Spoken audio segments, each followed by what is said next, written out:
Okay, so if one wishes to obtain things like robes, alms food, resting place, medicinal requisites, then one should fulfill the threefold training. This is said because, you see, within the Buddhist community, there's a principle that the lay community supports the monastic communities. And lay people support the monastic communities with the idea that this is a way of acquiring, we call puñña, or merit.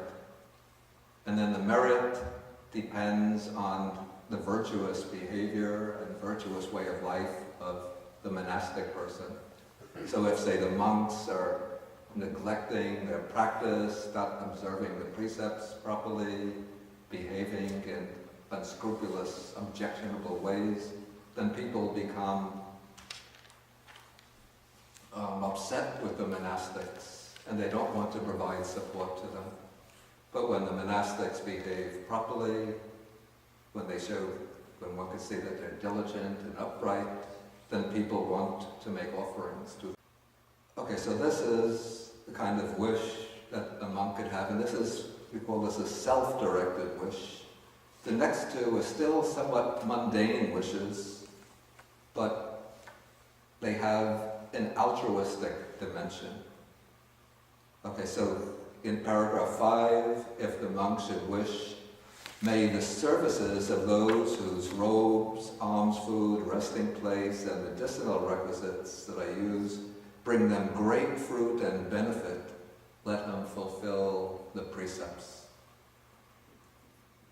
Okay, so in this case, because of this principle of merit, in order for the practitioner to become a proper field of merit, who will enable the people who make the offerings to acquire the wholesome karma, or to acquire abundant wholesome karma through making the offerings, then he should fulfill the principles of the threefold. He should fulfill the threefold training. Then when people make the offerings, because the monk becomes a more fertile field of merit, then those offerings will redound to their welfare and happiness for a long time. Then paragraph 6 continues this altruistic note or theme. If the monk should wish, when my kinsmen and relatives who have passed away remember me with confidence in their minds, may that bring them great fruit and benefit. Okay, this might seem a little bit strange to a Westerner who's not familiar with these principles of Buddhist thought. The underlying principle here is that when our relatives pass away, according to Buddhism, they don't just vanish into nothingness, but many of them will continue to exist on certain, call these, other vibrational frequencies in other subtle realms of existence. It could be in the Deva realms, the realms of the gods, in the realm of the pretas or ghostly realms. And in these realms, the relatives are able to witness what we are doing.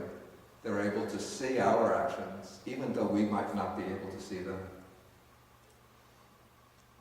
And in some of these realms, the relatives are not able to do any wholesome karma, to originate any wholesome karma on their own. But they are dependent on the wholesome behavior of their living relatives in order to advance spiritually. So the way this works, sometimes we use the phrase in the popular literature, what is the phrase? Transference of merit. But the merit is not actually transferred from myself to my departed relatives. But rather, what one does, one performs some wholesome deeds, virtuous deeds,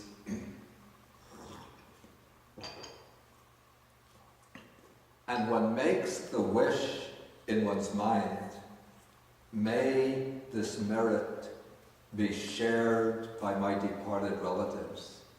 May they witness my good deeds, and may they rejoice in these deeds. And may, by rejoicing, may they partake in the merit of my deeds. And so by making this mental determination or mental wish for the relatives to know the good deeds that we're doing, they're able to rejoice, at least some of them, those who are in these subtle realms, can rejoice in the good deeds. In their own hearts, they feel glad and happy that their living human relative is doing good deeds and thinking of them with a heart of loving kindness and wishing for their welfare. And then when they're aware of this, they rejoice, and their rejoicing becomes for them a source of merit.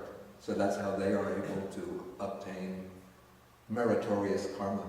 That is what is being indicated here in this passage, number 6.